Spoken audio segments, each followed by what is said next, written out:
Assalamualaikum dan salam sejahtera. Bersama kita dalam rancangan Universiti Tamadun Islam. Saya Akma. Hai, saya Nuarina. Dan saya Siti Hawa Najwa. Objektif kajian ini bertujuan untuk mengetahui pengetahuan dan amalan masyarakat Malaysia terhadap ciri-ciri keistimewaan serta prinsip tamadun Islam.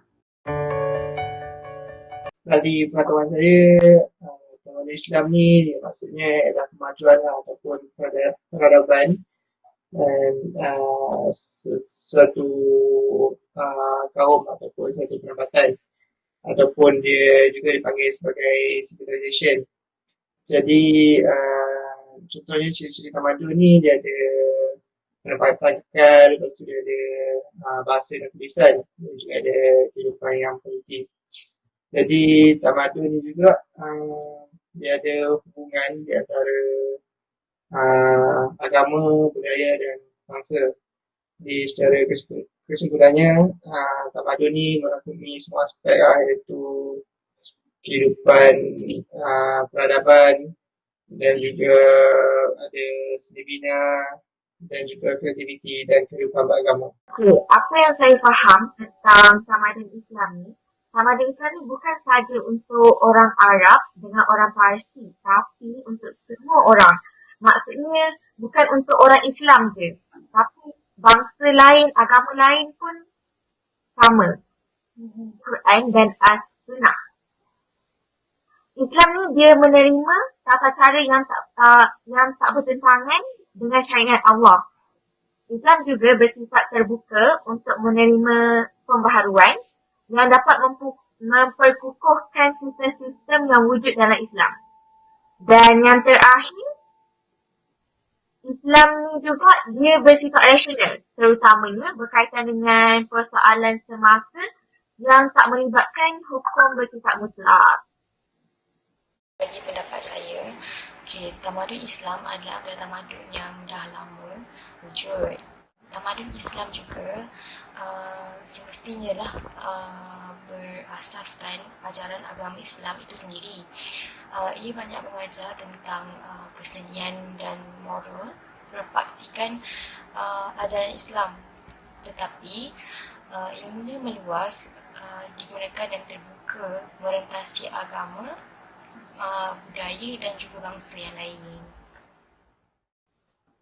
Tamadun Islam ni adalah merupakan tamadun yang sangat berbeza dengan tamadun-tamadun yang lain. Walaupun tamadun Eropah tidak mampu mengatasi tamadun Islam. Sebab kebanyakan daripada ilmuwan Islam seperti Ibn Sina, Ibn Rushd dan Al-Khwarizmi telah menyumbang banyak kepada pembangunan sains dan teknologi di dunia yang mana memberi impak yang besar kepada Eropah sehingga diperakui oleh mereka dengan adanya ilmuwan-ilmuwan Islam ini, maka tamadun Eropah menjadi lebih gah dan segemilang sehingga kini. Tamadun Islam juga berkembang daripada semenanjung tanah Arab pada zaman era pentadbiran Nabi Muhammad SAW setelah Nabi Muhammad SAW menerima wahyu pertama di Gua Hira pada hari Isnin 17 Ramadan bersamaan dengan 6 Ogos 610 Hijrah. Masih, kerajaan pertama Islam dibina di Madinah selepas baginda berhijrah ke Madinah pada tahun 622 Masih. Menurut Ibn Khaldun, tamadun Islam adalah yang mudah dipanggil adalah umran dan hadara. Maksud umran dan hadara dalam buku Muqaddimah adalah perbandaran dan tamadun yang merangkumi semua aspek kemajuan, kebendaan dan kerohanian yang boleh dicapai oleh manusia dan bangsa pada ketika itu. Tamadun Islam juga bererti pembangunan dan kebudayaan peradaban pendidikan dan sebagainya yang berlandaskan ajaran Islam yang berpaksikan tauhid kepada kepercayaan kepada Allah SWT. Islam membangunkan umat supaya maju dalam bidang kebendaan, kebudayaan, pendidikan, keilmuan, politik, ekonomi, sosial, kesihatan, keagamaan dan kerohanian dan sebagainya. Ini membentukkan bahawa manusia telah melahirkan satu era tamadun yang hebat pada tamadun Islam. Dan manusia telah menjadi lebih baik dengan membentuk satu tamadun yang bersifat Rabbani. Nabi telah jelaskan dalam satu hadis yang panjang. Hadis ni ada orang tanya kat Nabi, "Ya Rasulullah, ma huwal iman?" Terangkan kepada kami apakah maksud iman. Jadi Nabi pun menjawab tentang 6 perkara. 6 perkara rukun iman itulah berkenaan dengan beriman kepada Allah, Rasul, dan 6 perkara itu kan. Yang selebihnya lah. Mahwal Islam. Apakah yang dimaksudkan dengan Islam? Kemudian Nabi jawab 5 perkara. Rukun Islam. Asyhadu an la ilaha illallah wa anna Muhammadar Rasulullah wa iqamas salah wa ita'az zakah wa hajjil bait wa tasawum Ramadan. 5 perkara yang terkandung di dalam rukun Islam. Dan perkara yang terakhir, mahwal ihsan. Terangkan kepada kami tentang ihsan. Jadi jawapannya baginda apa dia?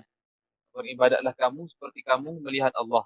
Kalau kamu tak nampak Allah sekalipun, seolah-olah Allah melihat kamu. Jadi 3 perkara yang dijawab ini adalah satu asas dalam pembentukan negara Islam. Sifat-sifat 20, sifat Allah, sifat Rasul, kejadian para malaikat dan sebagainya itu disebut sebagai ilmu akidah. Fiqhul akbar. Jadi prinsip-prinsip yang kita belajar sekarang ini adalah satu pengolahan daripada prinsip rukun iman. Kemudian ada sebagian ulama dia mengkaji berkenaan dengan halal, haram, syubhah, makruh. Ini disebut sebagai ilmu fiqh yang membicarakan berkenaan dengan muamalah manusia, cara manusia nak nilai kesucian manusia, nilai keharmonian hidup dengan orang-orang sekitar. Yang ketiga, cara kita nak solat macam mana, cara nak menyucikan diri macam mana. Ini disebut sebagai nilai kesucian. Bab tasawuf ataupun tasawur. Tasawur ni gaya hidup Islam.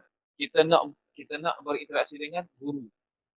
Berdasarkan pegangan prinsip tamadun Islam, tasawur yang ada dalam diri kita nak berbicara dengan guru, sangat hati-hati. Ini kita nak sebut berkenaan dengan nilai kesucian, keluhuran manusia.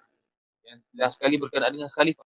Sedangkan Allah sebut dalam surah Baqarah, Allah ciptakan manusia ini siap-siap untuk dijadikan khalifah. Khalifah ini satu perkara yang sangat besar, sangat agung.